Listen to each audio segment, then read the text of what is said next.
ఒక ప్రోగ్రాం ఉందని తెలుస్తానే కదిరి నియోజకవర్గంలో ఉన్నటువంటి పూర్తి మద్దతు తెలుపుగా వచ్చిన మన సోదరికి నమస్కారం.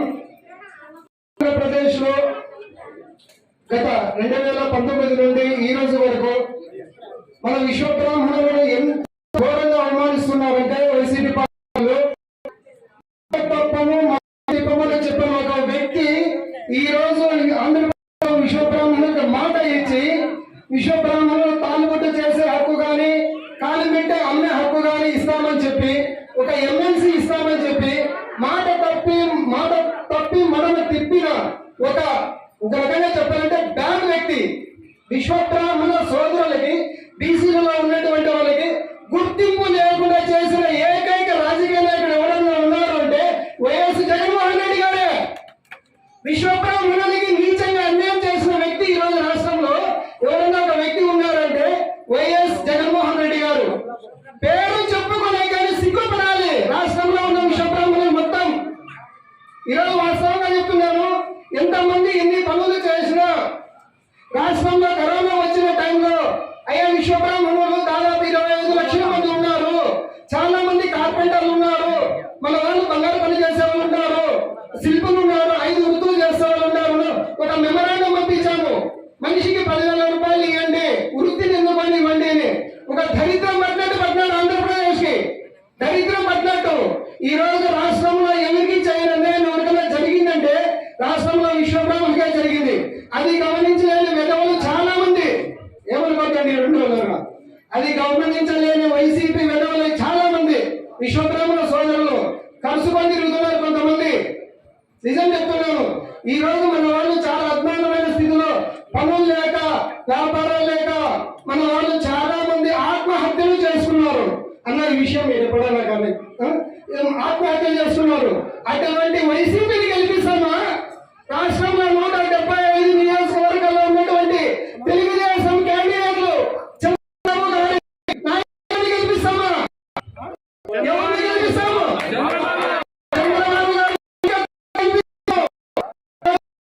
నాయుడు గారు, రామారావు గారు విశ్వబ్రాహ్మణులకు వెంట ఉండి ఆంధ్రప్రదేశ్ లోనే కాదు కలియుగంలో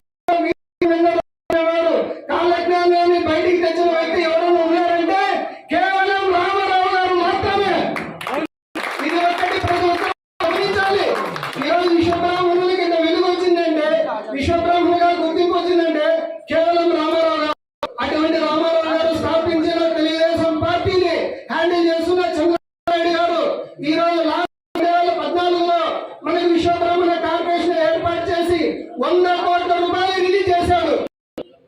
100 కోట్ల రూపాయలు చాలా మంది తీసుకున్నారు.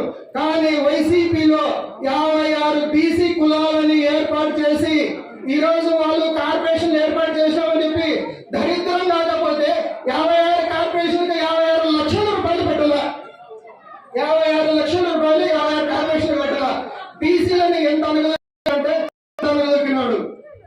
ఈ రోజు మనం ఖచ్చితంగా మనం ఎవరైనా గెలిపించుకోవాలంటే ఉమ్మడి తెలుగుదేశం పార్టీ ఎక్కడన్నా ఏ గుర్తున్నా ఉమ్మడి తెలుగుదేశం పార్టీని గెలిపించుకోవాలి. పైన చంద్రబాబు రావాలి. ఇక్కడ కదిరికి వచ్చిందంటే కందికుంట గారు నేను ఉన్నాను కదిరికి 20 సంవత్సరాలుగా ఎంతో మంది వస్తున్నారు, ఎంతో మంది పోతున్నారు. 5 ఏళ్ళ ఒక ముఖం కనబడేది, 5 ఏళ్ల తర్వాత వాడు రాడు ఏడుంటారు వాంగే తెలియదు. అటువంటి ప్లేస్ లో కందికుంట గారు నేను ఉన్నాను, 5 ఏళ్ల నుండి నేను ఉన్నాను.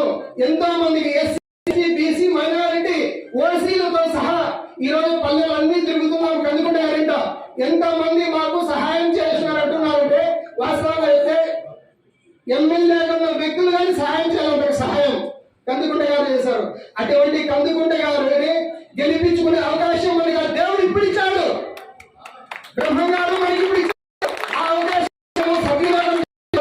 కందికుంట గారిని కనీసం 50,000 మెజారిటీ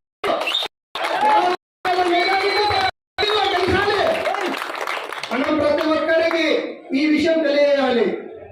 ఇంకా చాలా మాట్లాడేది ఉంది, తక్కువ జనాలు ఉన్నారు, అది మళ్ళీ మాట్లాడతాం. Thank you very much.